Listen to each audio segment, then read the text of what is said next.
The health is good. I'm gonna start. Is it working? We are live, apparently. Hello, good afternoon, good evening. I am new to all this, so bear with me. I might go a bit insane in the membrane. Insane in the brain. I know the picture quality is very bad. Don't worry, that is my webcam. But hopefully the sound quality is good because I'm using a microphone. How are you all doing, chaps and chappets? You want to know what makes a good board game? I thought I'd do a video. I thought I'd do a live video. People could ask me questions, but I don't think I'm going to get any questions because I don't believe anybody's going to watch live. But anywho, I thought I'd do a video to explain what is a good board game. Yo, Cedric. What is a board? What makes a board game a great board game everyone will enjoy? And then explain what I look for in a board game and what makes a board game great for me. And hopefully this will help in future for people who want to subscribe to my channel. They can relate, then they can see the kind of things that I look for, kind of things that I enjoy in a board game. And then, as I said, if you can relate to that, then this is a good channel to subscribe to. If you can't relate to, then maybe you don't want to subscribe to. But you may want to subscribe just to hear an alternative version. But anyhow, let's talk about what makes a board game great. For me, what makes a board game great is, let's get comfy. And I'll tell you a story, little children. A good board game has thank you, très bon son, merci Cédric. A good board game, I'm probably never going to get to the root of this question. I'm probably just going to be distracted every time I talk about butterfly, other things. But a good board game should have, number one, good components. You want a game to look good, and obviously not too good that it outshines the actual game, but not too bad that the game is great, but nobody's going to want to play it because it doesn't look good. I'll give you an example. The game Survive, Escape from Atlantis, or The Island as it's called here in France, is a fantastic family board game, and it is, for me, it's got the components are just right. They're wooden, they're colorful, the colors of all the artwork and everything just lock together and make the game, it has that right kind of appeal to the eye as a player, as a gamer, and as someone who's maybe just walking past and spectating, and they'll enjoy that. Immersion in the game. Okay, I think what and a good time between players where everyone feels included. Yes, Angels of Dice. Yeah, immersion into the game. Yes, that definitely does make a board game good. The immersion. But back to components. If you have a game, let's have a look. Let's think of something off the top of my head. Another game. There's the for example, Arkham Horror. Arkham Horror, the art is over the top for the game. Nothing is clear when it's on the board. The cards themselves are clear and perfect. The imagery and artwork on the card is good, but on the board, everything is a clutter. Everything is a mess. You can't see tokens. You can't see characters. You can't see the monsters. And then doing counts for things and finding where portals are closed, and having text on the board itself does clutter a game and stops it from looking good and stops the game from playing well, because it's really hard to find things. So obviously the art and components together, they have to work and make the game great. Let's talk about the immersion in the game, as the Angels of Dice has pointed out to me. The theme of this story. Some games do not need theme and story to be great board games that everybody should own. For example, I just reviewed Quirkle. There's no theme, there's no story, but the components are perfect for the game, and the game is a light, enjoyable experience because it's just an easy mechanic with two options. You either play some tiles onto the board to get you as many points as possible, or you discard some tiles to get some new tiles. But the thing is that the tiles are good quality, they're good size, they're not too small that, you know, they fall on the floor easily and you have trouble finding them.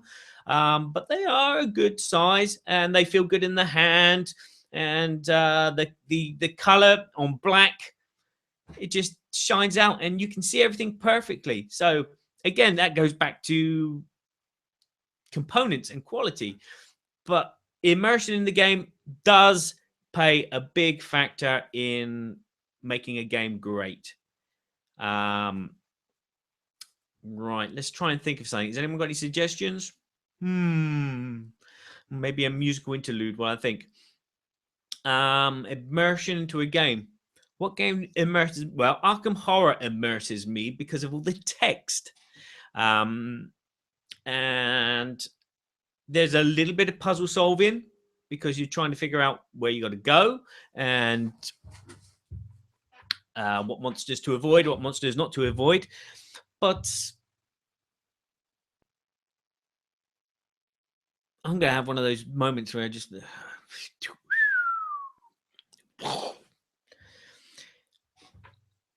Immersion. Yeah, immersion. The immersion in Arkham Horror, for example, is all in the text and all in the atmosphere. If you read your character cards on the back, you get a background. If you read the monster sheet and you find out that, you know, the cultists, so all of a sudden they've transformed into snakes, and so their bites are poisonous. So anyone who's attacked by a cultist will get extra damage. All those little things make for a great immersion into a game. And you can relate to your character because you know their background. And when the events happen, you're in the graveyard and the event is, oh, you were walking through the cemetery. Yeah, you fall into a hole and you find a ring on a corpse. You take the ring and you gain +1 luck. Things like that. That's a great immersion into a game.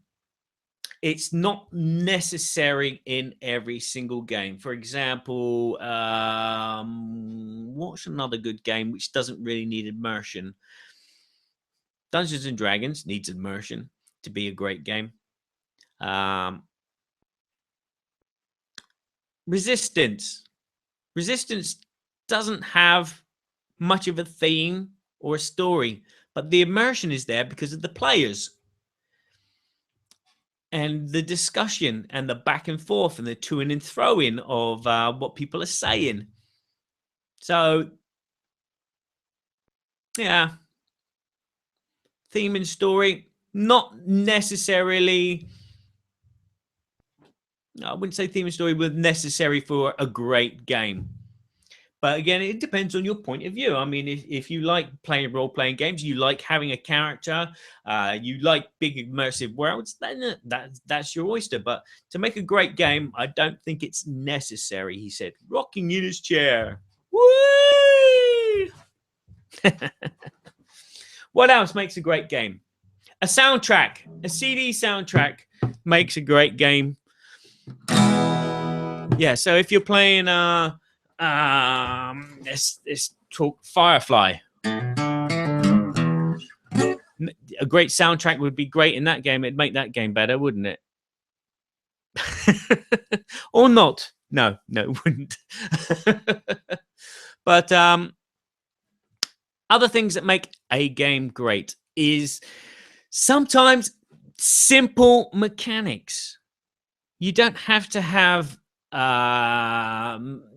5 5 to 15 kind of different options to do on your turn. Sometimes you just need 3 or 4 options to make a great game. And sometimes the less the better. Example, Quirkle. Less the better. Poker. Poker is a fantastically super popular game, which people love by the millions, and there's not many options in that game.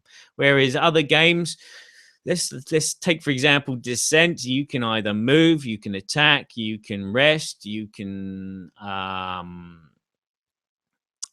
use a special ability. There's not so many in that one, really. That was a bad choice. Well, I was thinking Mice and Mystics, where it's all about the story. Sentinels, despite you having to read the cards, does help you feel like a hero. Yep, but I am biased. I'm more RPG focused. Yeah, people are more RPG focused. I used to be RPG focused. I used to play lots of Hero Quest. And so I expected board games to be like Hero Quest, where you take on a personality and you actually have that personality inside you. Mice and Mystics has this fantastic story and some gameplay put on top of it. And it works quite well. But I wouldn't call it a great game, the greatest game. There's more about playing against other people in the group, which I am terrible about. That's more about playing against Stone Age. Stone Age. I haven't played Stone Age. It's worker placement. Worker placement games. They're nice, but not all worker placement games work well. I've played what's that? Lords of Waterdeep.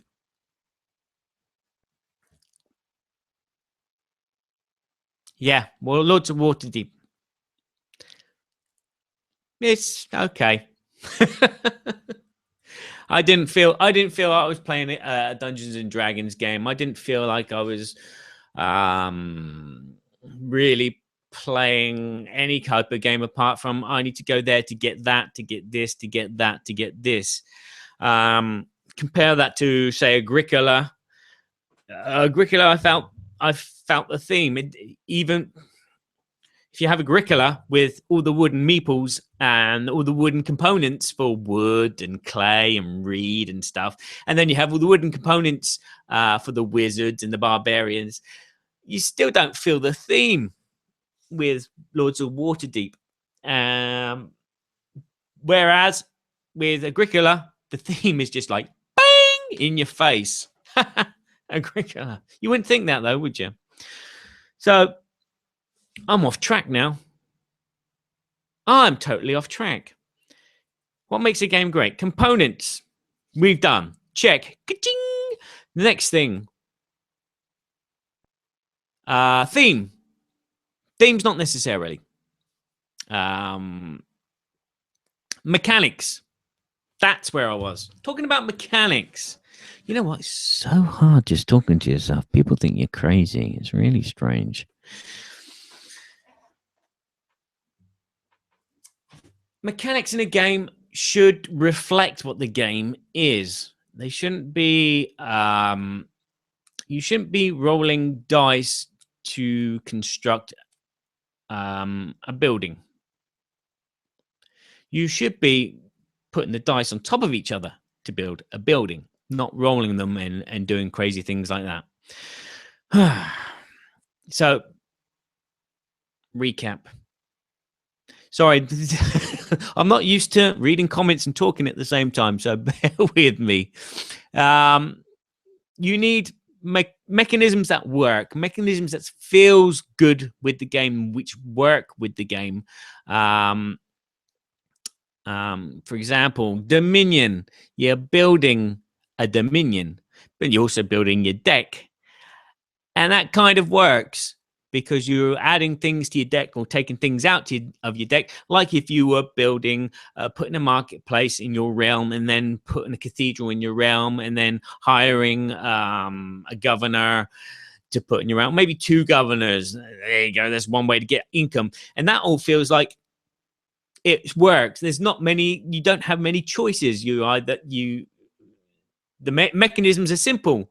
You play action cards to do things, and then you use your money to buy things.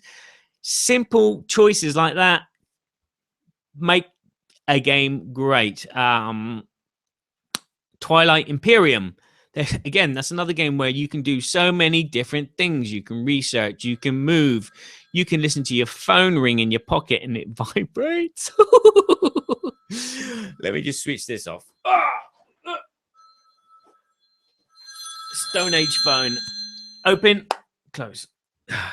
Oh, there we go. All those things you want in a live concert. Here I am playing in Wembley Stadium.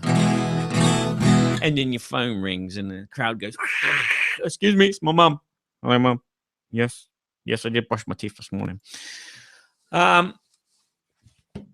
So simple mechanisms that fit with the theme of the game. If there's a theme of the game, those will help contribute to a great super game. Now, let's read these comments. Cedric, you say that other players should not get bored during your turn.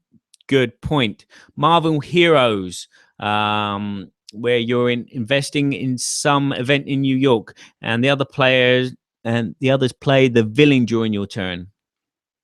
I haven't played Marvel Heroes personally, but yes, I know exactly what you're saying. Games like Arkham Horror, and go back to Arkham Horror because recently just played that. Yeah, you're not doing anything on your turn apart from watching what other players do and then maybe advising the other players what to do, because it's a cooperative game. And cooperative games don't suffer from that. I'm bored while he's doing this, that, and the other. Cooperative games, you're all contributing, or you're not contributing at all, and you're being really boring and letting everyone else decide everything for you. So yeah, you need a game which it doesn't take too long to make up your mind what you're going to do. What's that game we played?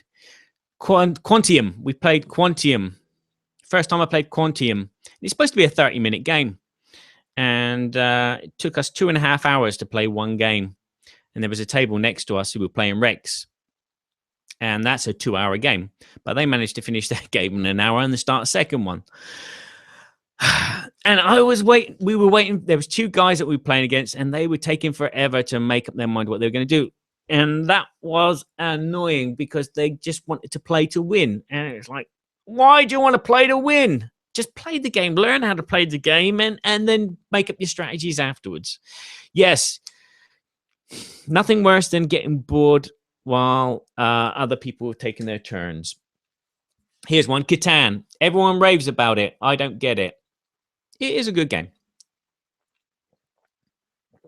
Why do people rave about it? Because it's like the Beatles. That's what it is. It's like the Beatles. It happened a long time ago, and it was like big storm explosion, and so everyone thinks it's cool and hip. Even young people were just getting into gaming, or maybe old people that are just getting into gaming. They go, "Wow, man, Catan! It came out in that 1998. Wow." I think it's 1998. Don't make me drag up Board Game Geek, please. Yeah, Catan. It's a good game. Again, there's not the long waiting of what the other players are going to do. Again, you got the negotiation when you're not playing. You know, oh, I need some wood. I'll get some wood. You give me 3 bricks, I'll give you this wood. Yeah. It's a good game. It's a fun game. If you don't get it, you don't get it. As I said, it's like the Beatles. People talk about the Beatles like they were gods. People talk about Catan as like it was a god. And it's just a game which kind of inspired lots of other games and has done well for itself, if you ask me. Flip phone. Yes, it is a flip phone. Sorry. Yes, I don't get to use it much because I'm in France and nobody phones me. Everyone Skypes me. Okay. The choices have to make sense and feel intuitive. Yes. Yes. The choices have to make sense and feel intuitive. That sounded better, Barry. Well done. I'm glad you can read English. Oh la vache. Yes, you're right. Angels of Dice. The choices do have to make sense and they do have to feel intuitive. For example, let's go back to the island escape. You got lots of choices.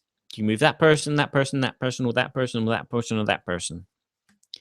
If you move that person on land, you can move them. If you move that person in the water, they can only move one space, which is intuitive because it's swimming, it's harder. If you're in a boat with two other people, they might not give you the oars. So there you go. It's intuitive. Get to the land quickly before the shark comes. That's intuitive. Yes, choices. That's going back to mechanics. Settlers equals beagles. Nice. Yeah. Thank you. Sometimes I can say some pretty intelligent things, and other times I just talk total pants. You were talking about mechanics. Yes, I was talking about mechanics. Yeah. Choice in gameplay, everything's going to make sense. If, let's say, for example, I'm trying to think off the top of my head. Let's say in Dungeon Pets. In Dungeon Pets, you get everything in that feels intuitive. It's quite complicated. All the patterns and routes to win and all the things that you can buy, but there are something very intuitive about that. At the beginning of your turn, you're deciding kind of shopping parties with your imps and how much money to send with them, and that will determine player order. Very intuitive. Obviously, buying a pet is an intuitive thing because buying a cage to put the pet in is an intuitive thing. So you need a cage to put your pet in, and you need to feed your pet good stuff to get the win to the competitions, or maybe make them do magic to win competitions. You can't put them in a cage which can't control magic. Yes, intuitiveness. And just common sense in gameplay. It's worker placement. Yeah, you got workers and you're sending them out to buy things at a market. It works really well. I can't think of a game which doesn't do. Any suggestions, anyone? A game which has mechanics which don't gel with the actual theme of the game. I can't think of anything off the top of my head. Too many people in a game can mess the game by making it longer.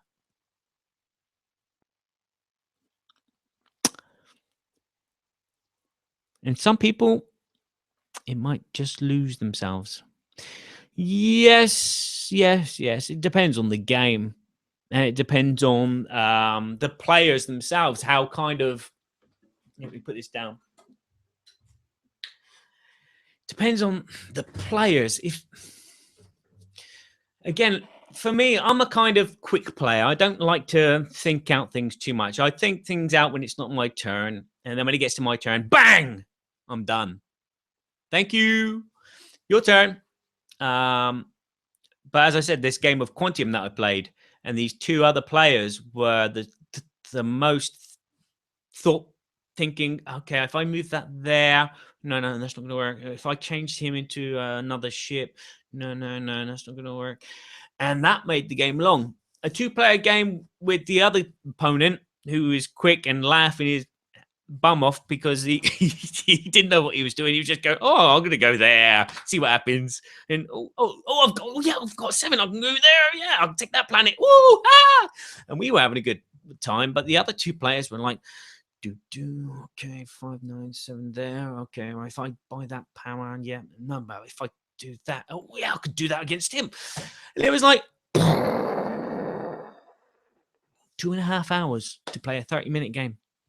Too many players can spoil a game, but again, it depends on the mechanisms in the game. I would like a game of Quirkle for 6 players. because when we play it with 4 players, it goes around the table. The only thing that slows down is someone having to score the thing. He's like, okay, you got 15. Okay, 15 plus 74. Blah, blah, blah. It's just 7 Wonders. 7 Wonders hold 7 people at the same time. I guess he's talking about downtime. Yeah, I'm talking about downtime now because we're talking about too many players. 7 Wonders has 7 players, which is that too many players? Is that too many players? I think it is. Yeah. No. Sorry.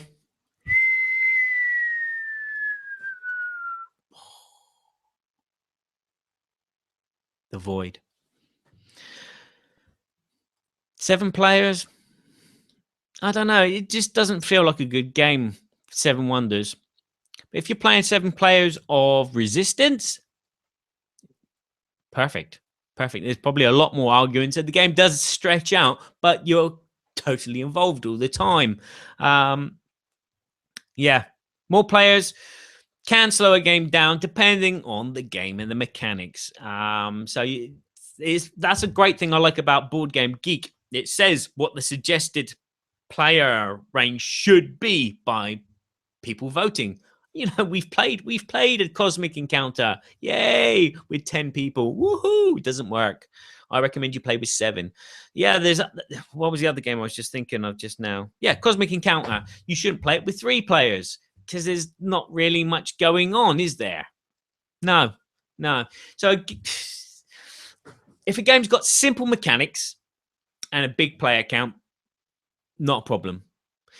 If a game's got complicated mechanics and lots of different options and choices, there's another kettle of fish, isn't it? You want it to be small. It's like Caverna's, 7 players, something like that. I haven't played it, but judging by playing Agricola, playing with about 4 or 5 players is pretty good because it's a thinky game. But at the same time, it's your actions are worker there, wait for them, wait for them, wait for them, wait for them, worker there, collect the resources, worker there, worker there. 7 Wonders. Okay, Angels of Dice, 7 Wonders, but the actions are simple, so it trots at a good pace. Yes, it does trot at a good pace, just to the point when the scoring happens, and then I switch off. Yeah, sorry. Games like that, it's like Abyss. I've got Abyss as well. And it's just like you got all this going on, and then at the end, it's like the scoring. It's like, okay, what have you got? Okay, how many of these have you got? Okay, how many of those have you got? Okay, no. Agricola falls into that as well. 7 Wonders works pretty well with a big group because the amount of people. I'm gonna have a pause. Excuse me. Would you like to hear me sing? No, I don't think you would. So what else makes a board game great? Theme can make it great, but as I said, not necessarily needed. Components need to be great because you don't want to invest in something and then find things broken and throw things away or get things damaged. Yeah. Well, I played yesterday Essen with my daughter, and it comes with these cards, which are Essen passes. And what you're supposed to do is shuffle them and then deal them to each player. And they are numbered 1, 2, 3, 4, 5. And obviously, if you get number 1, you're the first player. If you're the first player, where was I going? Totally distracted. One of the cards has got like a little scratch along the edge.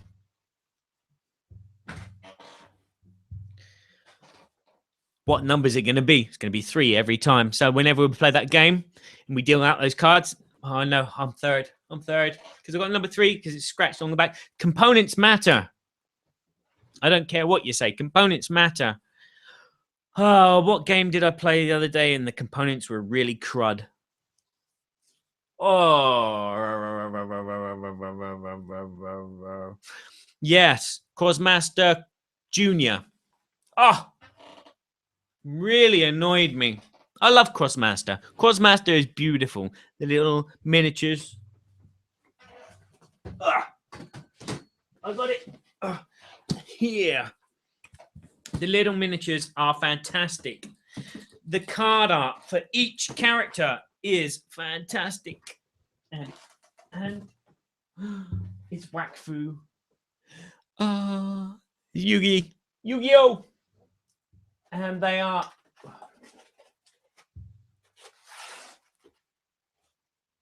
they're beautiful. The cards which tell you the character's powers are fantastic quality and beautiful.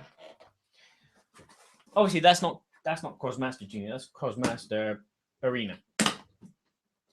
But when we punched out all the tokens, the cardboard which the tokens were printed on were really flimsy. And so most of the tokens ripped with those little coins, those karma coins. Oh. Components matter. Now, picking them up and finding them is, it's annoying. It's annoying. Okay, let's read. What have I got here? Dave, board gamer. For some people, components aren't a big deal. For me, they definitely are. Yes, they are, as I've just been saying. If you got bad components in a game, what can you do? You lose a bit of the ambience of the game. If cards are damaged, you know what card it's going to be before you even draw it. So if it's not good card quality, if the components are ripped, like I was just saying in Crossmaster Junior, you look at it and you go, oh, you got this beautiful board, beautiful figures, and then you go, yeah, it's really annoying. The components have got to match the game as well. As I've been saying, survive, escape from Atlantis. One game that I don't play often is Batman Escape from Arkham. I love Batman, but it just feels unbalanced. Does it? I don't know. Is that the one? Is that the Cryptozoic one where you've got it's just two players, where you got Batman and Joker? Is that the City one? I think it might be the City one. Yeah, that's another thing. Games feel unbalanced. Good point, Angels of Dice. What was I talking about the other week? I was talking about Takenoko. Yeah, Takenoko. It's a fantastic game. Again, you've got 5 choices. You've got 5 actions that you can do, and you can do 2 each turn, unless the dice tells you otherwise. It's a fantastic game. Beautiful game. Components, perfect. Not a problem, apart from when the bamboo has been cut malfait. It's been cut poorly. And then the bamboo won't come out.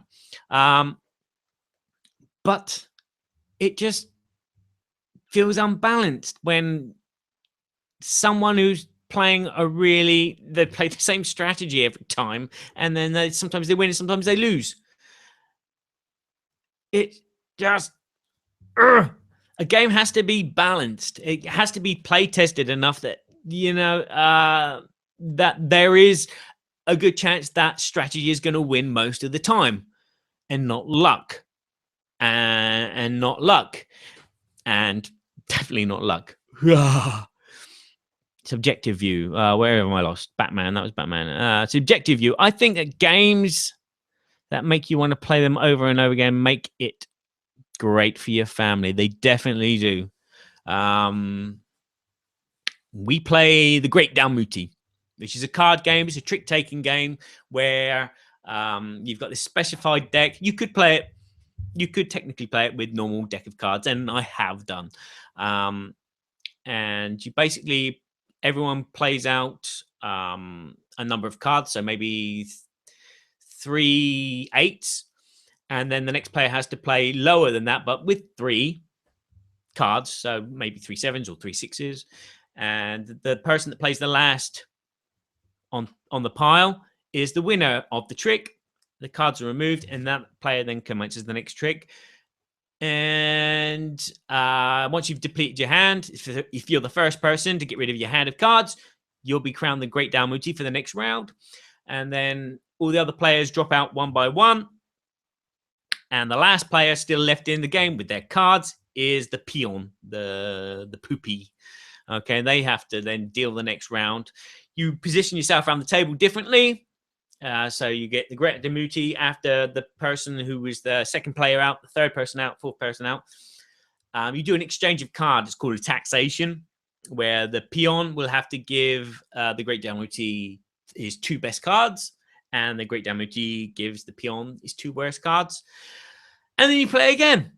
Yes, it sounds cruel and unbalanced, but it's not. And it works really well. And it's a game that once we start playing, we can't stop playing. We don't score or anything, but we just keep playing and playing and playing and playing. And before we know it, an hour and a half is gone and we've played like 15 hands. Replayability is the greatest thing. If you can play a game and then say, let's play that again.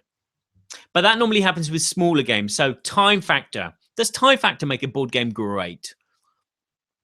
Yes, yes, yes. For me, you can have long games like Arkham Horror. You can have long games like Firefly. You can have long games like Twilight Imperium. But you don't get the instant, I must play that again. Now, you get that, I would like to play that again next week. But games that are pretty quick, play within about 30 minutes or an hour, you'll always have that, let's go again. I'm going to beat you this time. And that's another thing. If you've got a game which goes, I'm going to beat you next time, and then you want to play it there and then, that makes for a great game, doesn't it? Do you agree? C'est ce qui prend le Great Dalmuti. Lobo 76. No thanks. Okay, Cedric, you have to translate that one for me, mate. C'est ce qui prend le Great Dalmuti. Lobo 77. No thanks. No thanks. I haven't played No Thanks. Are you talking about the game No Thanks?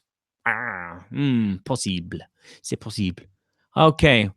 Wife likes Legendary because she can relate to the characters. What, Wonder Woman?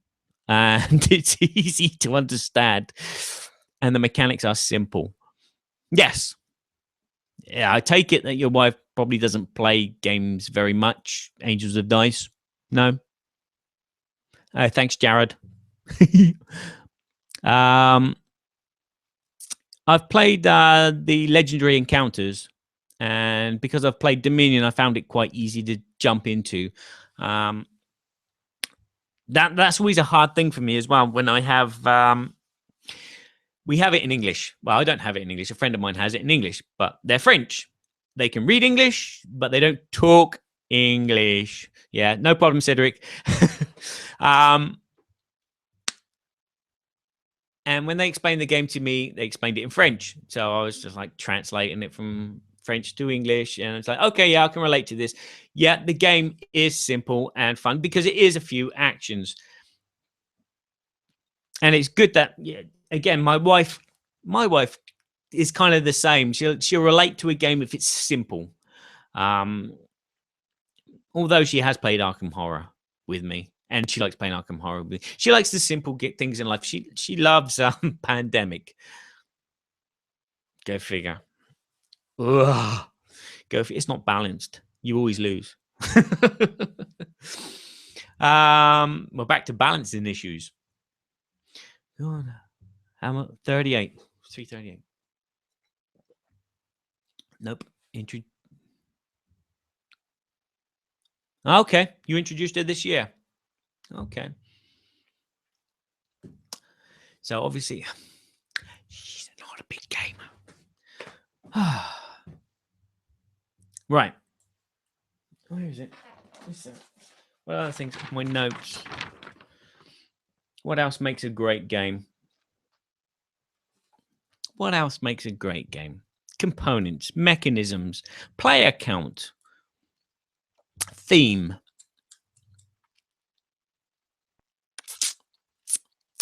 Mechanisms. Cheese on Toast. Cheese on Toast make a good game. Solo mode. Does a solo mode make a game good? No, I don't think so.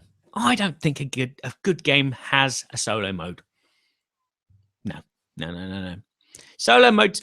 I play solo games, yes, but I don't fully kind of back the idea that board games should come with a solo mode. It's great for learning how to play a game, but especially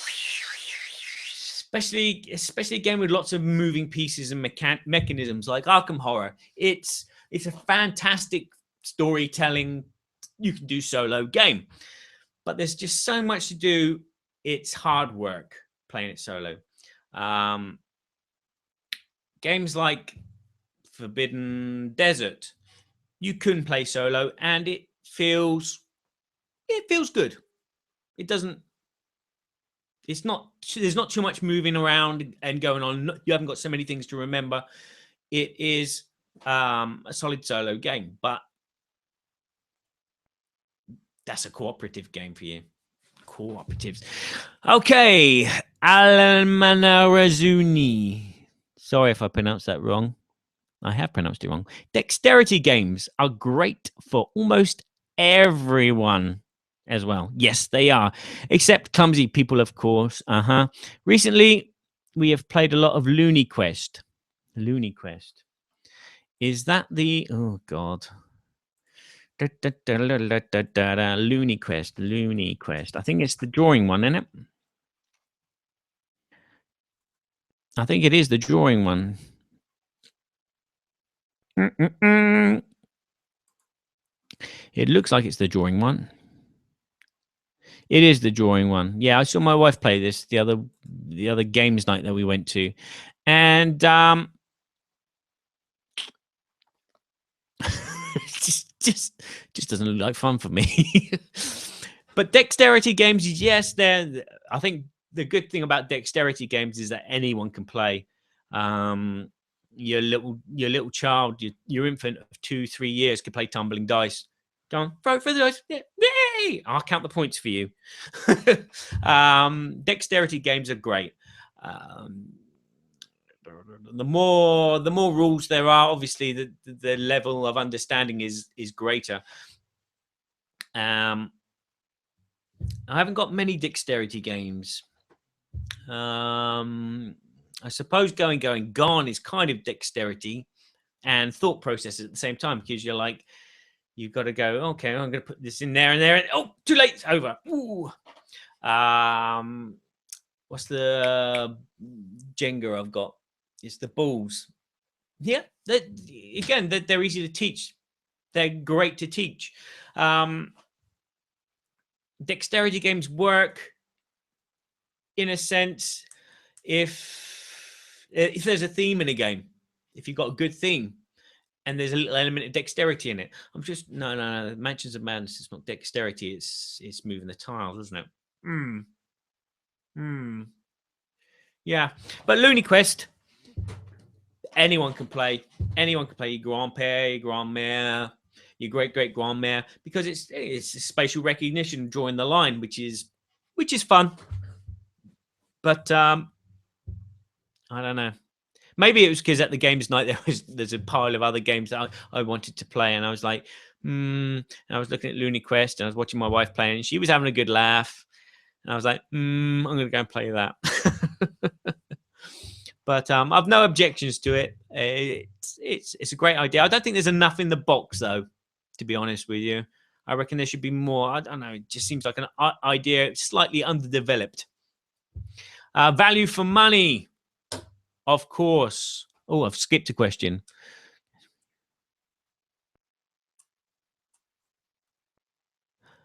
Oh, right. Sorry, Cedric. You're talking about other small card games, I take it. No, thanks. I haven't played No Thanks. Lobo 77, new category sank. No. I haven't played any of them. Great download, but small games work. I recently got, what's it called? 7 thingy bobbies. It's a hero game. Let's go and look in my collection. Sorry to do this. In French, it's called Hero Alui. Hero Alu. Ash. Ash, Ash, Ash, Ash, Ash, Ash, Ash. I'm on K all of a sudden. There it is. Hero Alu, which is seventh hero. Small card game. It's small games can be really replayable and real fun. They don't necessarily make a great game. I love Uno. I love Uno. I like playing Uno. Again, that's another game that I'll go, let's play again. I'm going to beat you this time. I'm going to be out. Take out. Pick up 2. Pick up 2. Pick up 4. I'm just evil like that. But yeah, there are some great little small card games around. Thing is, a lot of them are kind of the same of the same, the same of the same of the same of the same. It's like all those, there's diamonds that is out there, there's hearts that is out there, there's clubs that's out there, and they're just trick-taking games. And once you've played one, you've played them all. I still haven't played Le Roi de Nan, King of the Dwarf King by Yellow. I've played it, but not enough to get into it. Every time I play it, people are like, oh, don't like this. Oh, God. So simple. It's so simple. And then there's the rules that change and the scoring changes, and it's fun. This is fun. It's a great small game, but I can't get into it because people are not liking it. Value for money. Yes. I got Star Wars Imperial Assault. A lot of money. Very expensive. But you get your money's worth in that box if you get to play it. If you get to play it, it's just sitting there. I've played it on my own. It's that's value for money, or is it not value for money because I haven't played it, enjoyed it, and that other people haven't played it, enjoyed it? Value for money, I could say. Great Darmuti, small box. The cards are destroyed now because we've played it so much. What was it? 10 euros, 12 euros, something like that. Really small amount. But a great family game that you play over and over again. Value for money. Does it count towards making a board game great, though?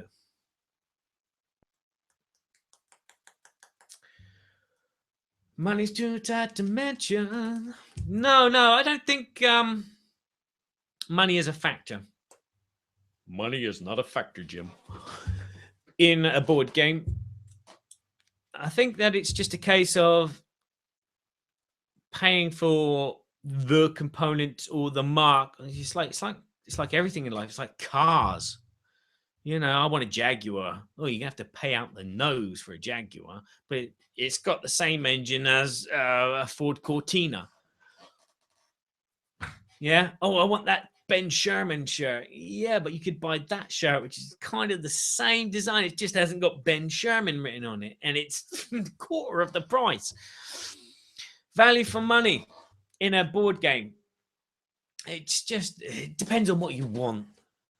It just depends on what you want. You can buy games which are cheaper than other games, which are exactly the same theme or exactly the same idea or the same mechanic. It's just a case of you having to investigate. Again, if you like a trick-taking game, are you going to take the most popular trick-taking game, or are you going to take the cheapest trick-taking game?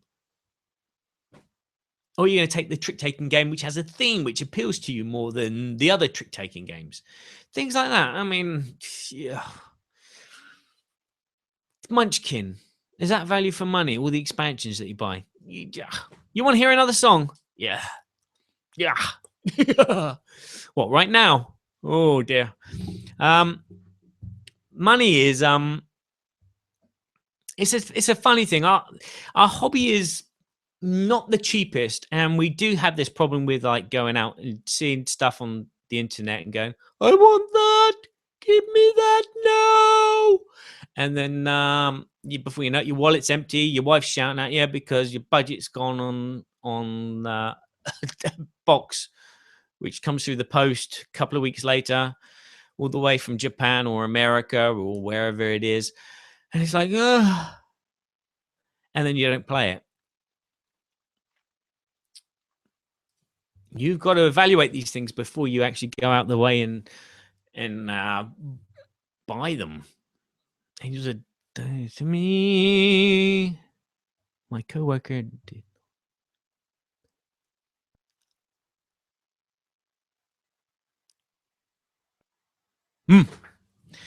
Shall I sing another song?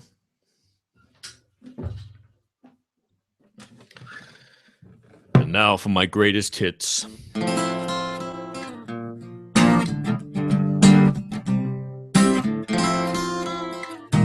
Yeah, you know that one? Stop me if you've heard this one before.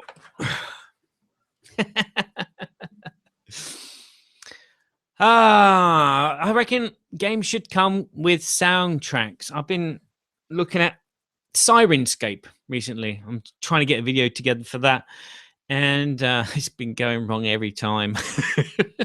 I spend more time making videos than actually putting videos out. I take 1, take 2, take 3, take 4, take 5, take 6. And I'm always making mistakes and gaffes. And you can probably tell from watching this video how bad my English is. I forget how to speak English sometimes because I'm speaking French all the time. And just really, it's hard work. But yeah, I was talking about Sirenscape. I'm totally off track. That's another problem about being a video reviewer. I start talking about something and then I start talking about something else. And I've totally lost the train of thought entirely. Sirenscape, yeah, it's a site where they create sound ambient backgrounds for role-playing games, which you can use for board games. And I was just thinking today, wouldn't it be great if board game designers, when they release a game and there's a particular ambient sound set, I was thinking, for example, Jamaica, the pirate game, or Black Fleet, if they got in contact with Sirenscape and said, could we set up a link? So when people can download Sirenscape and have the Pirate Battle sound set absolutely free when they register a code with you, and we'll pay you and you pay us or whatever. And I thought that would be great if you had board games had a site where they could have ambient background. And when you buy the game, you get a code so you can download it for free. And then you can put it on in the background. Because what is it? Legend of Andor has a CD which comes with its backing, with the second expansion. I can't remember what it's called. I just keep seeing the German words. Whatever it is. Whatever. Yeah. So yeah, wouldn't it be good? Does that make a great board game having a CD in it? Well, talking about Last Night on Earth, no, doesn't make the game any better. The game is great. I love the game, but the soundtrack doesn't work for me. Doesn't taste scary. I'm running out of time now, so I'm gonna wrap up. Shall I wrap up? Or have you got any questions you'd like to ask me?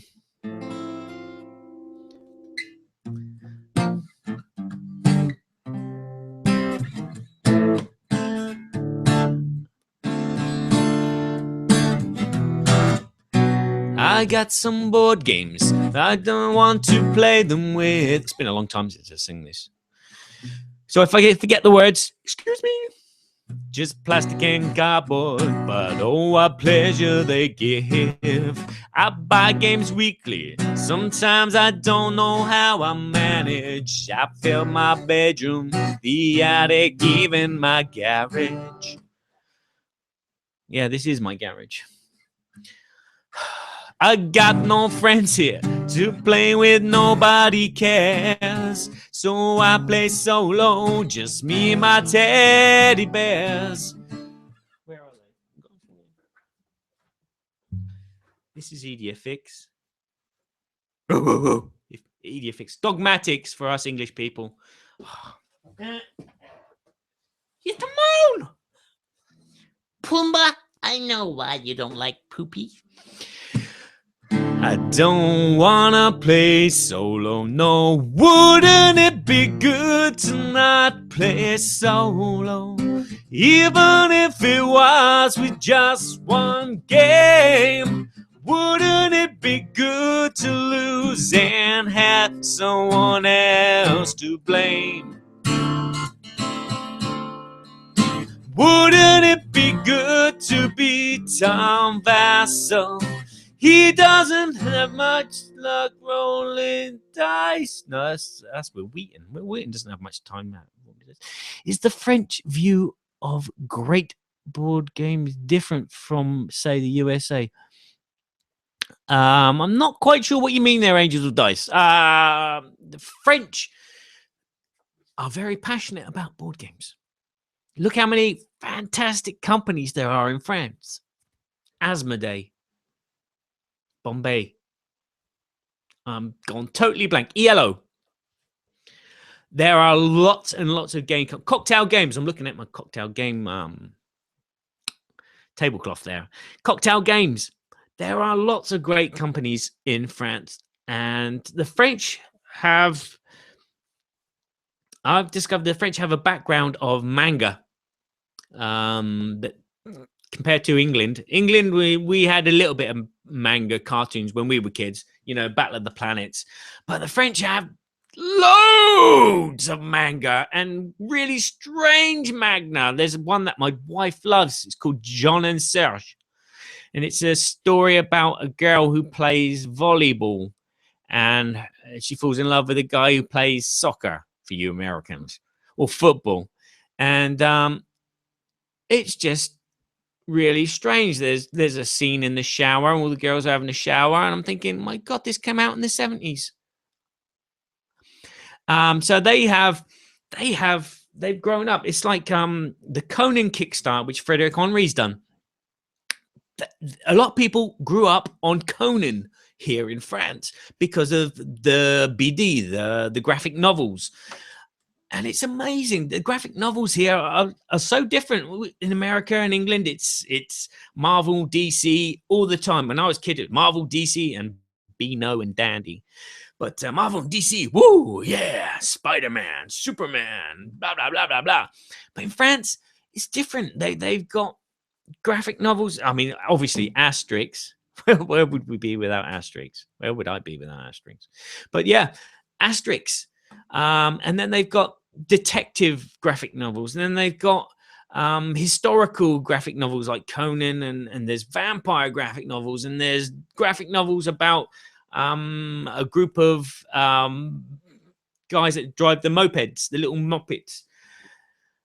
The French have this fantastic, I don't know, they are very passionate about games, and that's why they kind of embrace the American board games with their sorry, I've got a bad elbow, with their fantastic themes, but at the same time they have all these great mechanics. I mean, look at Bruno Cathala, Bruno Fedduti, Antoine Bowser. Should I go on? Frederick Henry. They have these fantastic ideas, and they put a lot of thought and love into their construction of games. I mean,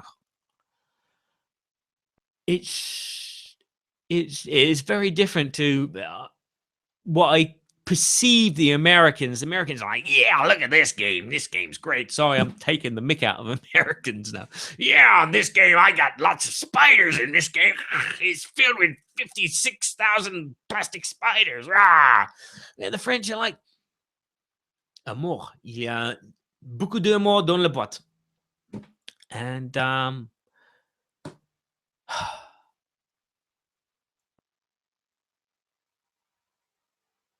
sorry, I'm reading stuff.